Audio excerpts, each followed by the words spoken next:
9 ஜென்மம், 9 சாவு, ஒரே ஒரு துரோகம். உயிரோட இருக்கிறப்ப மதிக்காத காதலும், செத்ததுக்கு அப்புறம் தேடுற போலி பாசமும் சேர்ந்தா என்ன ஆகும்? 9 முறை செத்து பொழைச்ச ஒருத்தனோட வெறித்தனமான மாஸ் ரிவெஞ்ச் ஸ்டோரி. கடைசி வரைக்கும் ஸ்கிப் பண்ணாம பாருங்க. இது வெறும் கதை இல்ல, மரண மாஸ் வேட்டை. இதெல்லாம் தெரிஞ்சுக்க வீடியோவை ஸ்கிப் பண்ணாம கடைசி வரைக்கும் பாருங்க. அதுக்கு முன்னாடி நம்ம சேனலை இன்னும் சப்ஸ்கிரைப் பண்ணலனா உடனே கீழே இருக்கிற சப்ஸ்கிரைப் பட்டனை தட்டி பெல் ஐகானை ஆல்ல வச்சுக்கோங்க. வீடியோ பிடிச்சிருந்தா மறக்காம ஒரு லைக் போட்டுட்டு மாஸ்னு கமெண்ட் பண்ணிடுங்க. சரி வாங்க, இப்போ கதைக்குள்ள போலாம். 9வது தடவையா நான் உயிர் பிடிச்சு வந்தப்போ எனக்கு ஒரே நேரத்துல நல்ல செய்தியும் வந்துச்சு, கெட்ட செய்தியும் வந்துச்சு.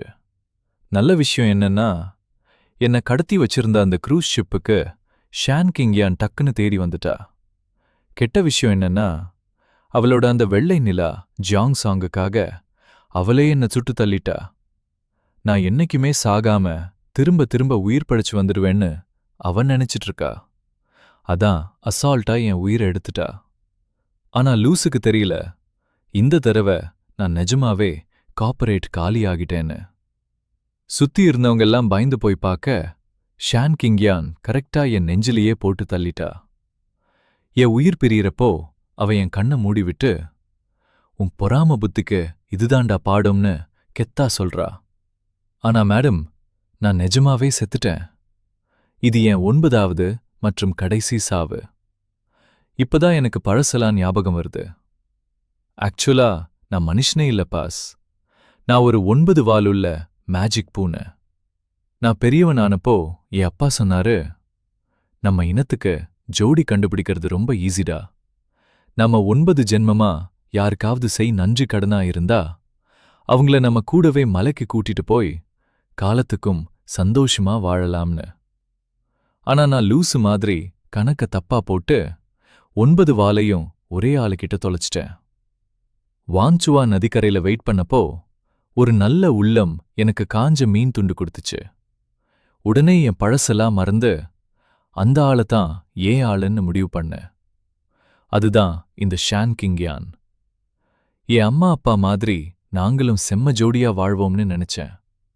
ஆனா என் அப்பா என்னை கூட்டிட்டு போற வரைக்கும் நான் இந்த ஷான் கிங்யான் கூடவே தான் கிடக்கணும்.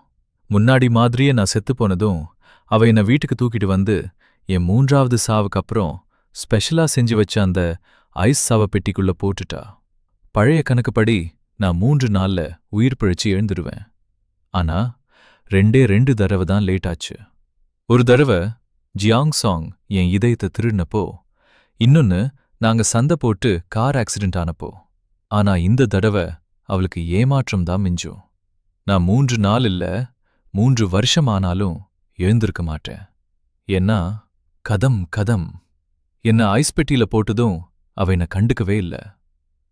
அவளை குறை சொல்லாதீங்கப்பா, எனக்கு தான் தலை சுத்துது. அப்போதான் அந்த ஜியாங் சாங் அவகிட்ட என்னை பத்தி தப்பு தப்பா போட்டு கொடுக்கறது எனக்கு கேட்டுச்சு. அடப்பாவி, இதனாலதான் நாங்க 2 பேரும் எப்போதும் அடிச்சுப்போம் போல. அந்த ஜியாங் சாங் சொல்றான், என்ன மன்னிச்சிடுங்க சீனியர், ஜூஷியூ தான் என்ன கடத்துனா. ஆனா அவன் கெட்டவன் இல்ல, என் மேல இருக்கிற பொறாமையில அப்படி பண்ணிட்டான். 2 நாள்ல அவனை உங்ககிட்ட மன்னிப்பு கேட்க வைக்கிறேன் அப்படின்னு டிராமா போடுறான். அவனை கண்டு ஷான் கிங்யான் உருகி போறா. எனக்கு இப்பதான் மேட்டர் புரியுது. அசிஸ்டன்ட் சொல்றான், அந்த கடத்தல்காரனோட ஐபி அட்ரஸ் என் வீட்டு ஐபியா? யோசிச்சு பாருங்க. முதல் விஷயம், ஷான் கிங்யான் இதை பண்ணியிருக்க மாட்டா. அவளுக்கு கொஞ்சம் லூசுத்தனமே தவிர சைக்கோ இல்ல. 2வது விஷயம், நான் பண்ணியிருக்க மாட்டேன். ஏன்னா நானே பண்ணிட்டு எனக்கு தெரியாம இருக்குமா? அப்போ மிச்சம் இருக்கிறது அந்த ஜான் சாங் தான்.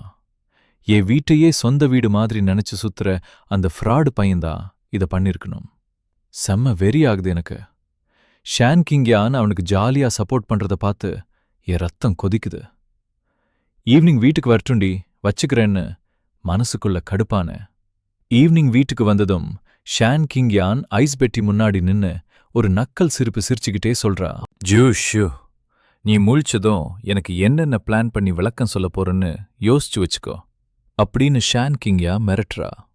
விளக்கமாவது மண்ணாங்கட்டியாவது. முதல்ல என் அப்பா எப்ப வந்து இந்த லூசை நான் போட்டு தள்ளுறதுக்கு வழி பண்ணுவார்னு கடுப்பா இருந்தது. அடுத்த நாள் ஜியான்சாங்குக்கு ஹாஸ்பிட்டல்ல இருந்து டிஸ்சார்ஜ். மேடமே நேர்ல போய் அவனை கூட்டிட்டு வரப்போறா. ஆனா வெளியே வந்ததும் பிரஸ்காரனுங்க சூழ்ந்துட்டாங்க. ஷான் கிங்யான் செம்ம கடுப்பாகி கத்துறா. அப்போ பின்னாடி நின்ன ஒரு நிருபன் முணுமுணுக்கிறான். டேய், இந்த ஜியாங்சாங் தாண்டா எங்களை ஃபோன் பண்ணி வர சொன்னா, இப்ப வந்து ஏன் கத்துறாங்க அப்படின்னு. அப்போதான் மேட்ரே புரியுது. இந்த ஜியான்சாங் சினிமாவில் வாய்ப்பு தேடுற ஒரு அறக்குறை பிரபலம். இந்த நியூஸ் மூலமா சிட்டி ஃபுல்லா இவன் பேரு வைரல் ஆகிடுச்சு. ஜியாங்சாங் உடனே ரொம்ப நல்லவன் மாதிரி, கிங்யான் நீ கவலைப்படாத, என்னை பத்தி நெட்டிசன்ஸ் என்ன சிரிச்சாலும் பரவாயில்ல, நான் பாத்துக்கிறேன்னு சீன் போடுறான். அவளும் சேச்சே நீ விளக்கம்லாம் கொடுக்க வேணாம், 2 நாள்ல இந்த வதந்தி அடங்கிடும்னு பாசத்தை பொழியிறா. இவன் உடனே ஐயோ ஜூஷியுக்கு தெரிஞ்சா கோச்சுப்பானேன்னு கேக்குறான். அதுக்கவ அவனுக்கு இன்னும் உயிர் வரலடா, நீ ஜாலியாருன்னு சொல்றா. அட பாவிங்களா, எனக்கு தெரிஞ்சா அவ கூடுடவே இருக்க மாட்டேன்னு அவளுக்கு நல்லாவே தெரிஞ்சிருக்கு. நல்ல வேளை என் 9வது ஜென்மம் முடியல. இவ என் கூட ஆன்மீக மலைக்கு வர தகுதியே இல்லாதவ.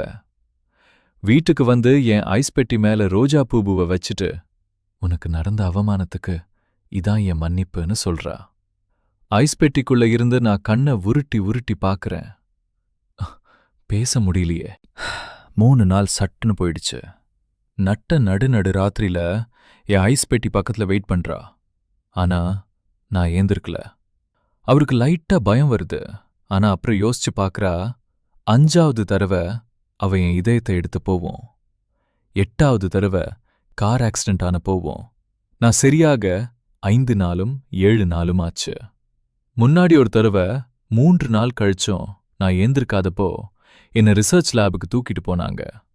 அங்கே டாக்டருங்க சொன்னாங்க, இவ உடம்புல ஏதோ மாய சக்தி இருக்கு, அது 7 நாள் வரைக்கும் வேலை செய்யும்னு. ஆனா உண்மையிலேயே என் உடம்பு 3வது நாளே சரியாயிடும். கடைசி 4 நாள் நான் அவ மூஞ்சியில முழிக்க பிடிக்காம தூங்குற மாதிரி நடிச்சேன். இப்போ இவ என்ன நினைச்சிட்டு இருக்கானா, நான் வேணும்னே தான் முழிக்காம அவளை பயமுறுத்த ட்ரை பண்றேன்னு நினைச்சுக்கிறா. எழுந்திருக்க விருப்பமில்ல நான் போடான்னு கத்திட்டு ஐஸ் பெட்டிய ஒரு எத்துட்டு பூவை தூக்கி எறிஞ்சிட்டு போயிட்டா. அப்புறம் அசிஸ்டண்ட்டுக்கு ஃபோன் போட்டு அந்த ஐபி அட்ரஸ் நிஜமாவே என் வீடுதானான்னு கன்ஃபார்ம் பண்ணிட்டு தூங்க போறா. அடுத்த நாள் காலையிலயும் வந்து பாக்கறா. நான் இன்னும் அசையாம கடக்கறத பார்த்துட்டு ட்ரெஸ் தூக்கிட்டு வந்த வெயிட்டர் மேல கத்தி ஆர்ப்பாட்டம் பண்றா. 5 நாள் ஆச்சு, நான் இன்னும் எழுந்திருக்கல. அவளுக்கு வாரம் ஃபுல்லா நான் தான் ட்ரெஸ் மேட்ச் பண்ணி வைப்பேன். இப்போ நான் இல்லாததால 12 ஷர்ட்டை எடுத்து வச்சுட்டு எதுவுமே செட் ஆகலேன்னு குழப்பத்துல இருக்கா. கடைசியா ஒரு பூனை டிசைன் போட்ட டைய தூக்கிட்டு என் பக்கத்துல வந்து, இந்த லூசுத்தனத்தை எப்போடா நிறுத்துவ, உயிரோட வரணும்னா சீக்கிரம் வாடா, வீடு ஃபுல்லா குப்பையா கடக்குன்னு கத்துறா. அடிப்பாவி, நான் செத்துட்டேண்டி. டைய என் பெட்டி மேல தூக்கி போட்டுட்டு கோவமா போறா. அவ ஆபீஸ்க்கு போன கொஞ்ச நேரத்திலோனே இந்த ஜியாங்சாங் கதவை கூட தட்டாம நேரா உள்ள வரா. எனக்கெல்லாம் அசிஸ்டன்ட் கிட்ட அப்பாயின்மெண்ட் வாங்கிட்டு தான் போக முடியும், ஆனா இவனுக்கு மட்டும் நோ ரூல்ஸ். இதை யோசிக்க யோசிக்க எனக்கு காண்டாகுது. ஜியாங்சாங் மெல்ல அவ பக்கத்துல போய் ஒரு டைய கட்டி விடுறான். எனக்கு இங்கயான் ஜூஷு கூட மறுபடியும் சண்டையா? அவன் என்ன இப்படி பொறுப்பில்லாம இருக்கான், உன்னை கொஞ்சம் கூட மதிக்க மாட்டேங்கிறான்னு ஏத்தி விடுறான். ஷான் கிங்யான் கடுப்பாகி அந்த டைய லூஸ் பண்ணிட்டு, அப்படிலாம் இல்லைன்னு சொல்றா. கல்யாணத்துப்போ அவ எனக்கு ஒரு ப்ராமிஸ் பண்ணா, கார் பேக் சீட்ல உட்கார்றதும் அவளுக்கு டை கட்டி விடுறதும் எனக்கு மட்டும்தானாப்பா. இப்போ எல்லாத்தையும் மறந்துட்டா. சரி போனா போகுது, நான் தான் செத்துட்டேனே, 2 பேரும் ஜாலியா இருங்க. அப்போ ஜியாங்சான் சொல்றான், ஒரு நல்ல மேரேஜ் லைஃப்க்கு கொஞ்சம் பிரச்சனை வேணும் கிங்யான், நீ எப்பவோ அவனுக்கு வளைஞ்சு கொடுக்காதன்னு பிரெயின் வாஷ் பண்றா. ஷான் கிங்யான் அமைதியா இருக்கா. ஜியாங்சாங் காஃபி கொடுத்துட்டு சோபாவுல போய் உட்கார்ந்துட்டு அடுத்த கொக்கிய போடுறான். சீனியர், எனக்கு ஒரு உதவி வேணும். ஒரு ரியாலிட்டி ஷோ ஷூட்டிங்குக்கு உங்க வீடு வேணும். நல்லா ஆளுங்க வாழ்ற வீடு மாதிரி இருக்கணும். அப்புறம் ஷோல என் சொந்தக்காரங்க மாதிரியும் வந்து போகணும் அப்படின்னு கேக்குறா. எனக்கு டக்குன்னு புரிஞ்சு போச்சு. இவன் சொல்றது நாங்க 2 பேரும் வாழ்ற அந்த சொகுசு பங்களாவை தான். என் வீட்டுக்குள்ளேயே அவனோடு சேர்ந்து ஷோ பண்ணி பெரிய ரகளைய உருவாக்க பிளான் பண்றான். ஷான் கிங்யானை தவிர சுத்தி இருக்கிற எல்லாருக்குமே இவன் போடுற வேஷம் நல்லா புரியுது. ஆனா அவ உடனே ஓகே சொல்லல. போகும்போது ஜாங் சாங் இன்னொன்னும் சொல்றான். உங்களுக்கு கல்யாணமாகி 7 வருஷமாச்சுல, லவ்ல கொஞ்சம் ட்விஸ்ட் தேவைப்படும்னு. அடடே, இவன் என்ன பெரிய ரிலேஷன்ஷிப் கோச்சா? பச்சை தண்ணி டீ குடிச்ச மாதிரி என்னென்னமோ பேசுறான். ஷான் கிங்யான் இவன் சொன்ன மொக்க ஐடியாவெல்லாம் ரொம்ப தீவிரமா யோசிக்க ஆரம்பிச்சிட்டா. வீட்டுக்கு வந்ததும் ஒரு சின்ன ஸ்டூல போட்டு என் ஐஸ் பெட்டி பக்கத்துல உட்காந்துக்கிட்ட அவளோட அசிஸ்டன்ட் அனுப்பிச்ச அந்த ரூமர்ஸ் ரிப்போர்ட்டை பிரிண்ட் அவுட் எடுத்து படிக்கிறா. என் ஐஸ் பெட்டி மேல சாஞ்சுக்கிட்டே, நீ எப்ப முழிப்பன்னு பாக்குறேன், நீ ஏதோ பிளான் பண்றா. ஆனா மேடம், கதையே முடிஞ்சு போச்சு. நான் தான் 9வது தடவை செத்துட்டேனே. என் அப்பா வந்து என்னை இந்த பூமியிலிருந்து கூட்டிட்டு போற வரைக்கும்தான் இந்த டிராமா எல்லாம். அதுக்கப்புறம் உனக்கு இருக்குடி ஆப்பு.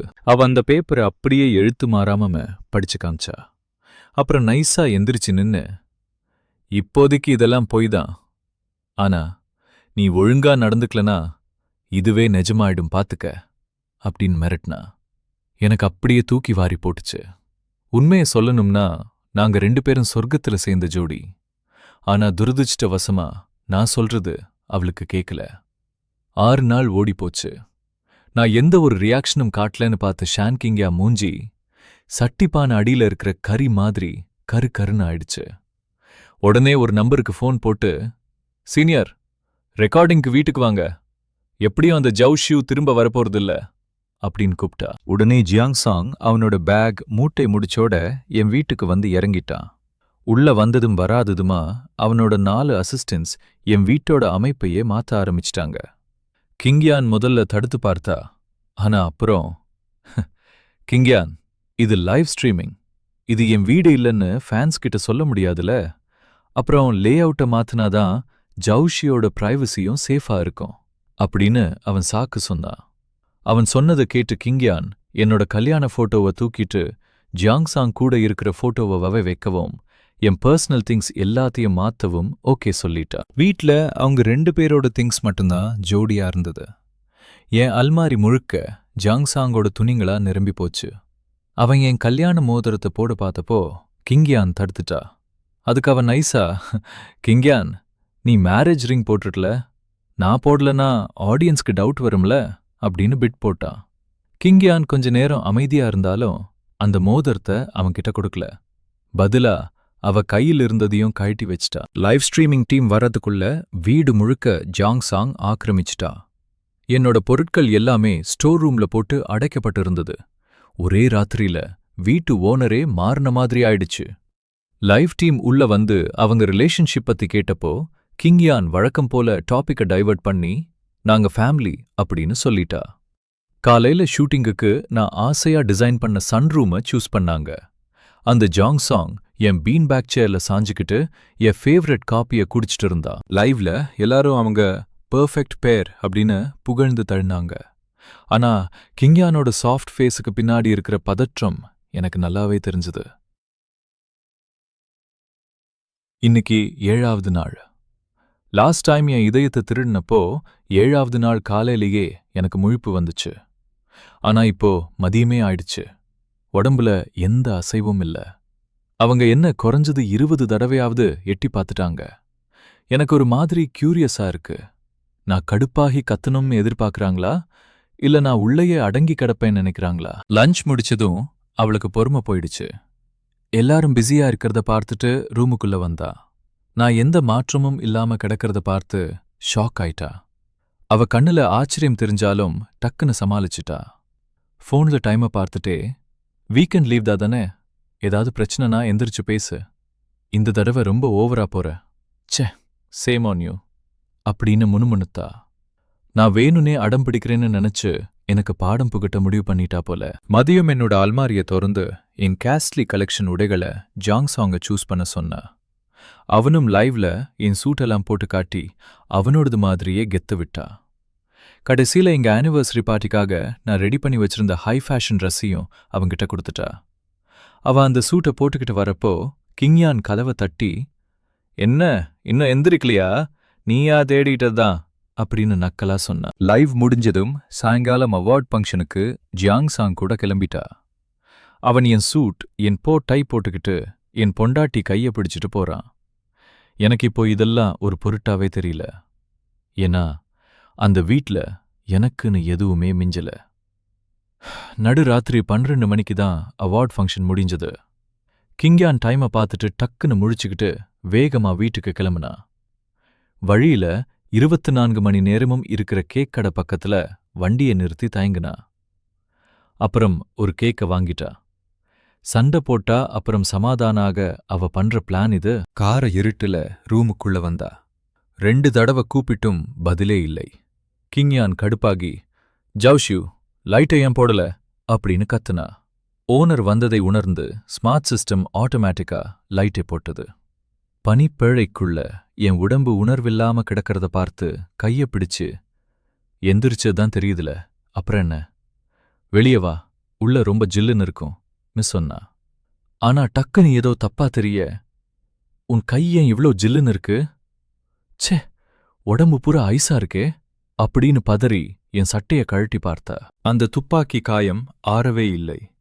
அதோட அடிபட்ட காயங்களும் அப்படியே இருந்தது. 7 நாளா ஐஸ்ல இருந்ததுல அந்த காயம் பார்க்கவே பயங்கரமா மாறியிருந்தது. அவ ஷாக்காகி பின்னாடி நகர்ந்தா. கையில இருந்த வாட்ச்லயும் போன்லயும் 7வது நாள் முடிஞ்சதை கன்ஃபார்ம் பண்ணிட்டு, ஜவுஷ்யூ என்ன நாடகம் ஆடுற அப்படின்னு கத்துனா. அப்புறம் அவளே, இல்ல இது கோவம் இல்ல, காயம் ஏன் இன்னும் ஆறல அப்படின்னு அலறிக்கிட்டே காரை எடுத்துக்கிட்டு பக்கத்துல இருக்கிற ஒரு தாவோயிஸ்ட் கோயிலுக்கு மலை ஏறி ஓடுனா. அங்க இருந்த சாமிஜி கிட்ட, சாமி 7 நாள் ஆச்சு, என் புருஷன் இன்னும் முழிக்கல அப்படின்னு கதறினா. ஆனா அவர் சும்மா புக் படிச்ச சாதாரண ஆளு. அவ சொல்றது எதுவுமே அவருக்கு புரியல. கடைசியில அவ நிறைய காசு கொடுத்ததும் தயங்கிட்டே கீழே வந்து பார்த்தா, அங்க பிணம் தாங்கியிருந்தது. அவர் பயந்து போய் போலீஸ்க்கு ஃபோன் பண்ண பார்க்க அவ அழுதைய பார்த்துட்டு, செத்தவங்க திரும்ப வர முடியாதுமா அப்படின்னு மெல்ல சொன்னாரு. அவ அதை ஏத்துக்காம, இல்ல அவர் 7 நாள்ல உயிர் பிழைச்சு வந்துடுவாரு அப்படின்னு கத்துனா. அவரு இவளுக்கு ஏதோ மனசு சரியில்லைன்னு நினைச்சு ஆம்புலன்ஸுக்கு ஃபோன் பண்ணிட்டாரு. அப்புறம் அவ ஆள் அனுப்பி ஊர்ல இருக்கிற பெரிய பெரிய சாமியார்களை கூட்டிட்டு வர சொன்னா. ஆனா எல்லாரும் வந்து பார்த்துட்டு, அம்மா இவர் செத்துட்டாரு, அடக்கம் பண்ணிடுங்க அப்படின்னு தான் சொன்னாங்க. கடைசியில அவளுக்கு ஒரு விஷயம் ஞாபகம் வந்தது.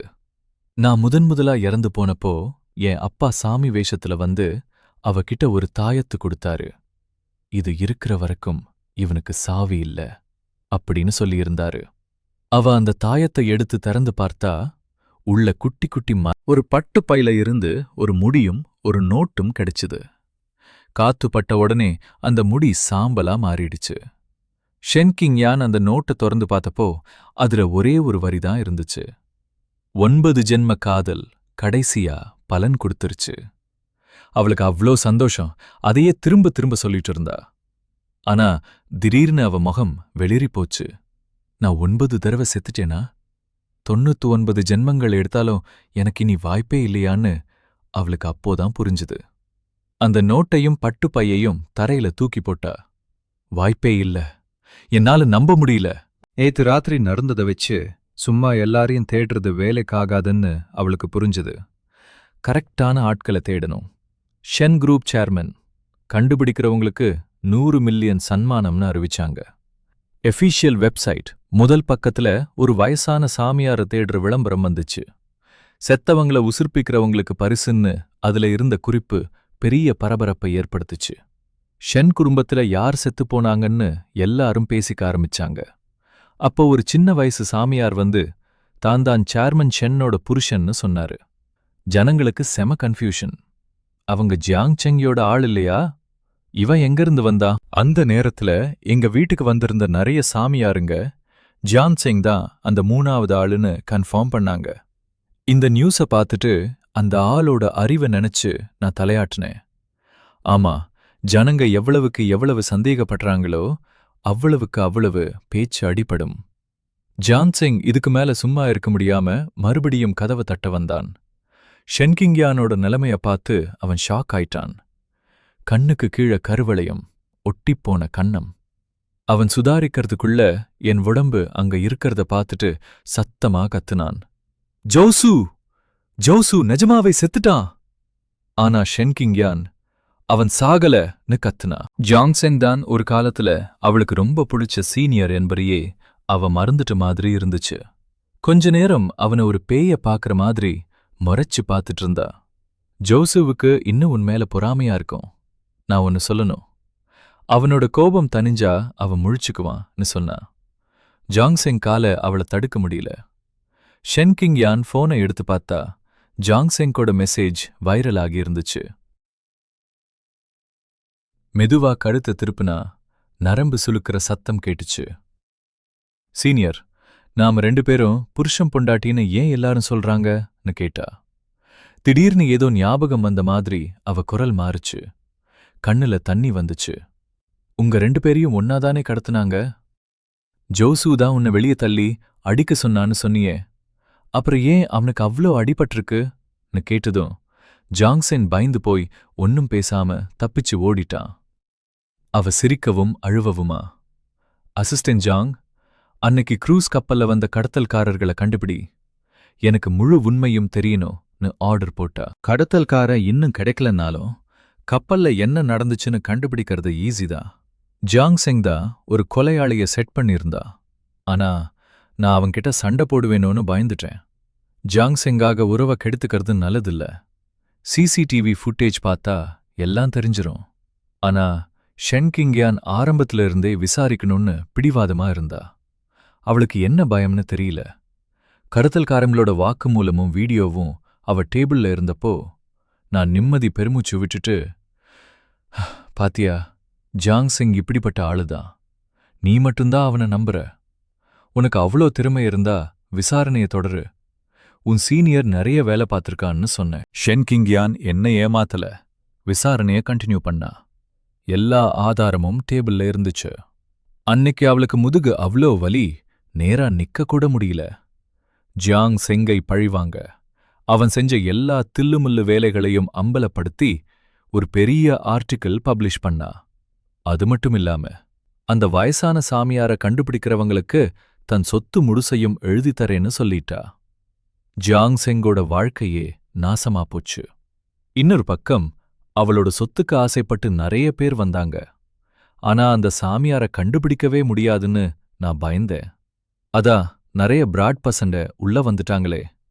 அந்த வயசான சாமியார் மாதிரி வேஷம் போடுறதுதான் இவனுங்களோட சீப்பான ட்ரிக். இது சுத்தப்போயின்னு தெரிஞ்சும் சில பேர் என்கிட்ட உயிர்ப்பிக்க ஒரு வழி இருக்குன்னு சொன்னாங்க. அவ நம்புறாளோ இல்லையோ, இது உலக அழிவு காலம். நான் மறுபடியும் உயிரோட வந்தது ஒரு தப்பு. இந்த உலகத்துல யாராலும் அது செய்ய முடியாதுன்னு நான் நினைச்சேன். என் வீடு அலங்கோலமா இருக்கிறத பார்த்து எனக்கு ரொம்ப கஷ்டமா இருந்துச்சு. என்ன கருமம்டா இது! நான் பண்ணி வச்சதெல்லாம் ஜாங்செங் நாசமாக்கிட்டா. இப்ப இந்த பிராடு பசங்களும் அதையே பண்றானுங்க. ஆனா அப்புறம் இது என் வீடே இல்லையேன்னு தோணுச்சு. ஆனா ஷென்கிங்யானோட பைத்தியக்காரத்தனத்தை பார்த்து நான் வாயடிச்சு போயிட்டேன். அந்த பிராடுகளை ஏதோ சாமி மாதிரி கும்பிட்டு 7 நாள் அவனுங்க முன்னாடி முட்டி போட்டு முழங்காலே தேஞ்சு போச்சு. கடைசியா அவளோட உடம்பு அசைவுகளை அந்த பிராடு ஏதோ மெஷின் வச்சு கண்ட்ரோல் பண்றான்னு போலீஸ் வந்தபோதா அவளுக்கே வரைச்சுது. தனக்கு உசிர்ப்பிக்கிற சக்தி இருக்குன்னு தெரிஞ்சா ரிசர்ச்க்கு தூக்கிட்டு போயிருவாங்கன்னு பயந்து அவளே ஒரு மெண்டல் ஆஸ்பத்திரியில சேர்ந்துட்டா. மாத்திரை மருந்து சாப்பிட்டு அவளுக்கு புத்தியே மழுங்கி போச்சு. டாக்டர், அவ ஏன் என் கனவுல வரமாட்டேங்கிறா? என் மனசுல ஏதும் பிரச்சனையான்னு கேட்டா. ஹிப்னாட்டிசம் பண்ணதுல அவளுக்கு ரத்தமும் எனர்ஜியும் உறைஞ்சு போன மாதிரி இருந்துச்சு. ஆனா சாவுக்கும் வாழ்வுக்கும் நடுவுல வெற்றி தோல்வி பத்தி பேசி என்ன லாபம்? நீயே சுட்டுட்ட. என் உடம்பு உன் பங்களாவுல கிடக்கு. நான் நிஜமாவே செத்து அறக்குறையா இருக்கேன்னு நான் பெருமூச்சு விட்டேன். பல வருஷமா ஷென்கிங்யா என்னை புதைக்கவே விடல. கடந்த 6 மாசமா என் டெட் பாடி எல்லா ஃபேமஸான மலைகளுக்கும் பழமையான கோயில்களுக்கும் தூக்கிட்டு அலைஞ்சா. சில சமயம் அவளை பார்த்தா பாவமா இருக்கும். அங்க போய் அவகிட்ட பேச முடிஞ்சா நல்லா இருக்கும்னு நினைப்பேன். ஜியாங்செங் பண்ண கடத்தல் பிளான்ல வெளிநாட்டுக்காரங்க சம்பந்தப்பட்டிருந்ததால என் பாடியை போஸ்ட்மார்ட்டம் பண்ணணும்னு சொன்னாங்க. ஆனா ஷென்கிங்யா விடவே இல்ல. என்ன பிரயோஜனம்? என்ன சுட்டது அவதான்னு கடத்தல்காரங்க வாக்குமூலம் கொடுத்ததால போலீஸ் அவளையும் அரெஸ்ட் பண்ணிட்டாங்க. இன்வெஸ்டிகேஷன் ரிப்போர்ட்டை அவகிட்ட காட்டினாங்க. என் உடம்பு முழுக்க அடிபட்ட தழும்பு. அவ சுடலன்னாலும் நான் ஆஸ்பத்திரிக்கு கூட போயிருக்க மாட்டேன். ஆனா அந்த ஒரு குண்டு என்ன பீஸ் பீஸ் ஆக்கிடுச்சு. அந்த ரிப்போர்ட்டை அவ கிழிச்சு போட்டா. நீங்க பொய் சொல்றீங்க, அது அவன் இல்ல. ஜோசு இப்போதான் என் கூட இருந்தா. அவன் சும்மா சீன் போடுறான், முழுக்க மாடேங்கிறான். அவன் எப்படி சாவான்னு கத்துனா. நான் கடுப்பாகி கண்ணை உருட்டுனேன். நான் ஏன் சாக மாட்டேன்? அவகிட்டயே கேளுந்த. அவ தப்பை ஒத்துக்கவே இல்ல. ஷென் குடும்பம் ஒரு பெரிய வக்கீல வச்சு எல்லா பழியையும் ஜாங்செங் மேல போட்டுட்டாங்க. கடத்தல்காரங்க சாட்சி சொன்னதை விட்டா அவ சுட்டாங்கிறதுக்கு வேற எந்த ஆதாரமும் இல்ல. சாமியார் கிடைச்சா என்ன உயிர்ப்பிச்சிடலாம்னு அவ இன்னும் முழுசா நம்பினா. அவகிட்ட இருந்த காசை பார்த்து ஒரு கும்பல் வலை விரிச்சிச்சு. சரியான ஹார்ட் கிடைச்சா எனக்கு ஆபரேஷன் பண்ணி உசிர்ப்பிக்கலாம்னு அவகிட்ட சத்தியம் பண்ணானுங்க. பணத்தை புடுங்கிறது தான் அவனுங்க பிளான். ஆனா அவ உடனே ஜாங்செங்க நினைச்சு பார்த்தா. என் உடம்புக்கு ஹார்ட் மாத்த இதை விட வேற ஆள் எங்க கிடைப்பா? ஜாங்செங்கோட டெட் பாடியை பார்த்து எனக்கே ஷாக் ஆயிடுச்சு. இது அவங்க குருவோட ஒரே பையன்னு அவ எப்பவும் சொல்லுவா. ஹார்ட் பேஷண்டான ஜாங்செங் உடம்புல என் ஹார்ட்டை வைக்க அவ எல்லா ட்ரை பண்ணா. அவனால எங்களுக்குள்ள எவ்ளோ சண்டை. எனக்கே இது இப்படி முடியும்னு தோணல. இந்த வாட்டி 7 நாள் முட்டி போட்டா, ஆனா ஒன்னும் நடக்கல. கடைசியா என் மாமா என் உடம்ப எடுத்துட்டு போயிட்டாரு. அவர் இன்னும் என் இழப்புல இருந்து மீளல. நான் செத்தப்போ அவ எவ்ளோ ஃபீல் பண்ணாளோ, இப்போ அத நினைச்சாலே பயமா இருக்கு. என் பாடிய வச்சுக்கிட்டே ரொம்ப கிராண்டா கல்யாண நாள் கொண்டாடுனா. என்கிட்ட மோதிரம் இல்ல, கெஸ்ட் யாரும் வரலனாலும் அவளுக்கு கவலை இல்ல. வர்ற ஆளுக்கு 500 யுவான் தரேன்னு கூப்பிட்டா. காசுக்காக வர்றவனுங்களா இல்லையா? அப்படி அது ஒரு பெரிய கூத்து ஆயிடுச்சு. அவ என் பக்கத்துல தலை குனிஞ்சு கண்ணை மூடிட்டு தரையில ஊர்ந்து வரத பார்த்து கதையில அவதான் வில்லுன்னு எனக்கு லைட்டா ஞாபகம் வந்துச்சு. அவ என்னை கட்டி பிடிச்சது சகிக்க முடியல. எங்க அப்பா வருவார்னு நான் வெயிட் பண்ணிட்டு இருந்தேன். என் பொறுமை முடியிற நேரத்துல கரெக்டா எங்க அப்பா வந்துட்டாரு. டேய் ராஸ்கல், கிளாஸ்ல கவனிக்கிறதே இல்ல. ஒரே நேரத்துல 9 வாலை எப்படி கொண்டு வருதுன்னு உனக்கு நான் சொல்லித் தர்றேன்னு சொல்லிட்டு ஒரு குச்சியை எடுத்து என் மாய வாள்கள் எல்லாம் பீஞ்சு நான் ஒரு மாய பூனையா மாறுற வரைக்கும் அடி பின்னிட்டாரு. நான் அழ ஆரம்பிச்ச உடனே தான் அவர் பேசினாரு. முதல்ல அவரோட நிஜ ரூபத்துக்கு வந்தாரு. அப்புறம் ஒரு ஸ்டூலை எடுத்து ஷென்கிங்யான வெளுத்து வாங்க ஆரம்பிச்சிட்டாரு. நான் அப்பாவை தடுத்து நிறுத்தினேன். என் கோபத்தை தணிக்க அவளை என் கையாலேயே அடிக்கிறது தவிர எனக்கு வேற வழி தெரியல. எப்பாடா, ரொம்ப நாளா நான் ஆசைப்பட்ட விஷயம் ஒரு வழியா நடந்துருச்சு. செம ரிலாக்ஸ்டா ஃபீல் பண்ணி என்னை நானே தேத்திக்கிட்டேன். ஷென் குயிங்யோனோட கையில கிடக்கிற என் உடம்புக்கு இனிமே எரிக்கிற வேலையெல்லாம் தேவைப்படாது. அந்த உடம்பு அப்படியே மெதுவா ஒரு ஒளியா மாறி மறைஞ்சிட்டு இருந்துச்சு. ஆனா இத பத்தியெல்லாம் ஷென் குயிங்யானுக்கு கொஞ்சம் கூட கவலையே இல்ல. அவன் ஒரு மாதிரி வெறித்தனமா என்னையே பார்த்துட்டு இருந்தான். நீ செத்துட்டன்னு எல்லாரும் சொல்றாங்க, ஆனா எனக்கு அது நம்பவே முடியல. என் கனவுல வர்ற மாதிரி நீ வருவேன்னு எனக்கு தெரியும் அப்படின்னு அவன் சொன்னான். நான் அவனை ஒரு ஸ்டூலால தள்ளிவிட்டு என்னை அறுத்து போட ரெடியா இருக்கிற மாதிரி நடிக்கிறத முதல்ல நிறுத்துன்னு சொன்னேன். நான் உசுரோட இருந்தப்போ இவன் என்கிட்ட இவ்ளோ நல்லா நடந்துக்கிட்டதே இல்ல. செத்ததுக்கப்புறம் குற்ற உணர்ச்சியில ஃபீல் பண்றதுலாம் வேஸ்ட். போய் போலீஸ்கிட்ட சரணடைஞ்சிருன்னு சொல்லிட்டு அந்த ஐஸ் சவப்பெட்டியில சாஞ்சுக்கிட்டு அவன் பக்கத்திலேயே உட்கார்ந்த. நான் போலீஸ்ல சரணடைஞ்சா நீ என்னைய மன்னிச்சிடுவியான்னு கேட்டான். நோ சான்ஸ், இது உன்னோட கர்மான்னு சொன்னேன். அதை கேட்டு ஷென் குயிங் யான் 2 தடவை சிரிச்சான். அவன் சிரிச்சது என் பக்கத்துல ஒரு மாதிரி விசித்திரமான முகபாவனையோட தெரிஞ்சுது. அப்ப நான் போக மாட்டேன். நீ இன்னைக்கு இங்க வந்திருக்கன்னு யாருக்கும் தெரியாது. உன்னை நான் இங்கேயே அடைச்சு வச்சுக்கலாம்ல. நான் ஜெயிலுக்கு போனாலும் சரி, நாம எப்பவும் போல வாழலாம்னு சொன்னான். நான் அவனை பார்த்து கடுப்பா கண்ணை உருட்டுனேன். என் கை மறுபடியும் அந்த ஸ்டூல்ல எடுத்து அடிக்க துடிச்சுது. உண்மையை சொல்லப்போனா நான் இப்படி யாருக்கும் தெரியாம வந்திருக்கிறது இந்த உலகத்து சக்திக்கே அப்பாற்பட்ட விஷயம்னு எங்க 2 பேருக்குமே தெரியும்.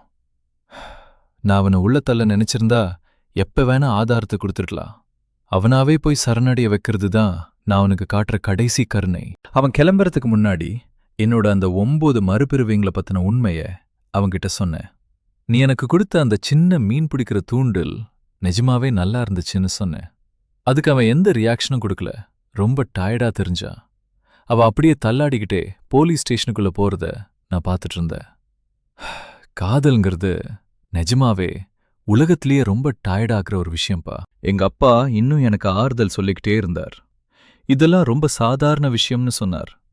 பக்கத்து வீட்ல இருக்கிற அந்த பொறுக்கி பையன் இது மாதிரி 3 தடவை பண்ணிருக்கான்னு சொன்னார். நான் என்னமோ ஒரு கேடு கெட்டவன், மோசமானவன், அப்புறம் ஒரு ஏமாத்துக்காரனை சூஸ் பண்ணிருக்கேன். மனுஷங்களோட ஃபீலிங்ஸ் எல்லாம் விரக்தியில வரும். அப்புறம் சின்ன சின்ன விஷயங்கள்ல அப்படியே ஆஃப் ஆயிடும். அவங்க எதிரிகளா மாறாம இருந்தாலே பெரிய விஷயம். லிங்ஷானுக்கு போனதுக்கப்புறம் கொடூரமான எதிரிகளா மாறுறத விட இதை முன்கூட்டியே புரிஞ்சுக்கிறது பெட்டர். எங்க அப்பா சொன்னது கரெக்டு தான். நான் ரெஸ்ட் எடுக்கிறதுக்காக லிங்ஷானுக்கு திரும்பி வந்துட்டேன். நான் இந்த உலகத்துக்கு திரும்ப வந்தாலும் பல வருஷங்கள் கழிச்சு தான் வருவேன். இனிமே ஷென் குயிங்யான் ஆய் நான் திரும்ப பார்க்கறதுக்கு ஒரு நாளும் வராது.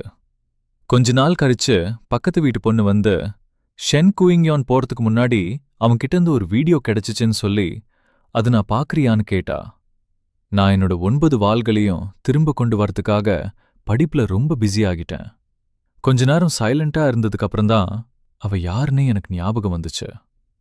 என்ன பண்றது, எல்லாருக்கும் திரும்ப பார்க்கற சான்ஸ் கிடைக்காதுல்ல. அவ்வளோதான் மக்களே, இன்னைக்கு கதை உங்களை கண்டிப்பா வேற லெவல்ல என்டர்டெயின் பண்ணிருக்கும்னு நம்புறேன். இந்த கதையோட அடுத்தடுத்து வரப்போற வெறித்தனமான எபிசோட்ஸ் மற்றும் இதையும் விட மாசான ஆனிமே/நாவல் ரீகேப்ஸை நீங்க மிஸ் பண்ணாம பார்க்கணும்னா மறக்காம நம்ம ரூடி ரீகேப்ஸ் தமிழ் சேனலை லைக் பண்ணுங்க. கதையை பத்தின உங்களோட கருத்துக்களை கீழே கமெண்ட் பண்ணுங்க. சப்ஸ்கிரைப் பண்ணிட்டு அந்த பெல் ஐகானை தட்டி ஆல்ல வச்சுக்கோங்க. உங்க நண்பர்களுக்கும் இந்த வீடியோவை ஷேர் பண்ணி சப்போர்ட் பண்ணுங்க. அடுத்த எபிசோட்ல இதை விட ஒரு வெறித்தனமான கதையோட உங்களை வந்து சந்திக்கிறேன். Until then, this is Rudy signing off. Tada, bye-bye.